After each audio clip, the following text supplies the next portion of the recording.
युग आ जाएगा। सबके अंदर रावण कुंभकर्ण खड़ा हो जाएगा, चलो चलो जल्दी से घर चलो, अब तक भोजन नहीं बना है, लड़के आएंगे स्कूल से क्या खाएंगे, पतिदेव आएंगे दफ्तर से उनके लिए क्या होगा। रावण कुंभकर्ण जो भीतर का है वे सब खड़े हो जाएंगे, टेंशन खड़ा हो जाएगा दिमाग में। और जब यहां से रोड पर पहुंच जाएंगे तब द्वापर युग आ जाएगा। सबके भीतर में कंस और शिशुपाल खड़ा हो जाएगा, इसकी चुगली करो, इसकी निंदा करो, इनकी बुराई बोलो, इनके विषय में कुछ बोल जाओ। घर पहुंचते पहुंचते तो पता चल ही जाएगा कौन सा युग चल रहा है। कलह पूर्ण वातावरण में जाएंगे तो उस वातावरण का ही नाम कलयुग है। दूसरे को सताने की, दुख देने की जो मानसिक प्रवृत्ति है वही तो द्वापर युग है। दूसरे का हरण कर लो, दूसरे को सताओ, दूसरे को दुख दो, दूसरे को परेशान करो, दूसरे के सुख आराम को छीन लो, ऐसी ही प्रवृत्ति तो त्रेता युग है। और सतयुग कृत जोगी विज्ञानी, यहाँ अभी आप लोग बैठे हैं, किसी का बुरा नहीं सोच रहे हैं, किसी का बुरा नहीं कर रहे हैं, सबके अंदर में धर्म का संचार हो रहा है। जब तक इस तरह का वातावरण चल रहा है तब तक ये सतयुग चल रहा है।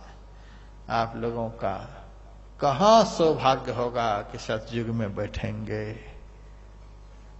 यह तो भगवान की कथा की महिमा है कि आप लोग सतयुग में अभी बैठे हुए हैं।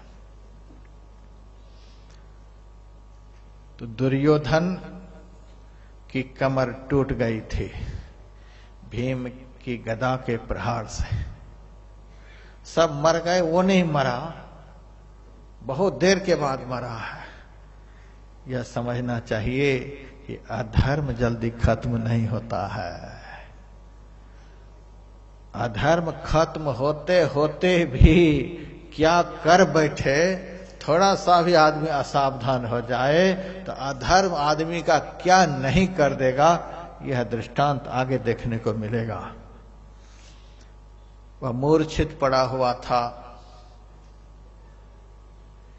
पांडव को बड़ी खुशी है कि मैंने महाभारत की लड़ाई जीत ली।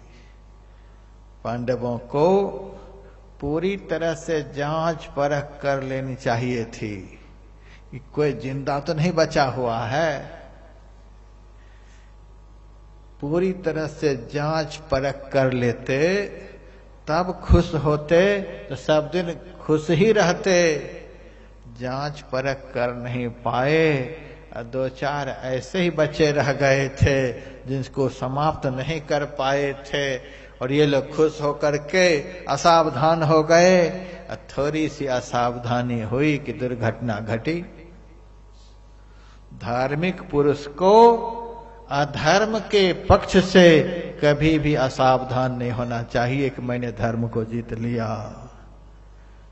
महात्मा गांधी ने अनासक्ति योग में लिखा है कि जैसे ही मन में यह आए कि मैंने अधर्म को जीत लिया, मैं धर्मात्मा बन गया, तो समझ लेना कि अधर्म दरवाजे पर खड़ा है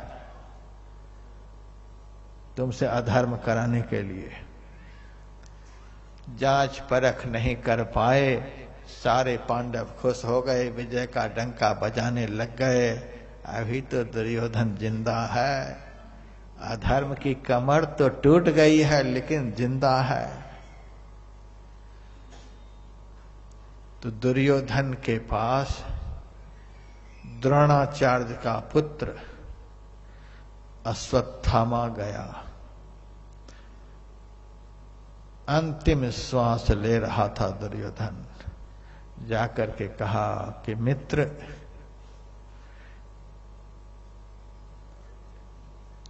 जीवन के अंतिम क्षण में तुम हो, इस समय मैं तुम्हारी क्या सहायता करूं, क्या सेवा करूं, बताओ। दुर्योधन ने कहा, अब इस समय हमारी क्या सेवा करोगे, पहले तो किया नहीं, अब ये दुर्गति हमारी है, अब क्या सेवा करोगे। नहीं नहीं, आपकी बहुत रोटी मैं खाई हूं, कुछ सेवा करना चाहता हूं, बताओ क्या सेवा करूं जिससे तुम खुश हो जाओ। पापी मरते मरते भी धर्म करना नहीं चाहेगा, वह पाप ही करेगा। दुर्योधन कहता है अच्छा हमारी सेवा करना चाहते हो? हाँ, सेवा करना चाहते हो तो यह सेवा करो कि 5 भाई पांडव का सिर काट कर मेरे सामने लाकर रखो, उसी को देख करके हमें खुशी हो सकती है, नहीं तो खुशी हो नहीं सकती है। ये है अधर्म की प्रवृत्ति। अधार्मिक पुरुष दिन रात दुख में ही रहता है, दूसरे को दुख देने वाला कभी सुखी नहीं हो सकता है, दुख में ही रहता है। दुख में रहते हुए भी दूसरे के सुख को देख नहीं सकता।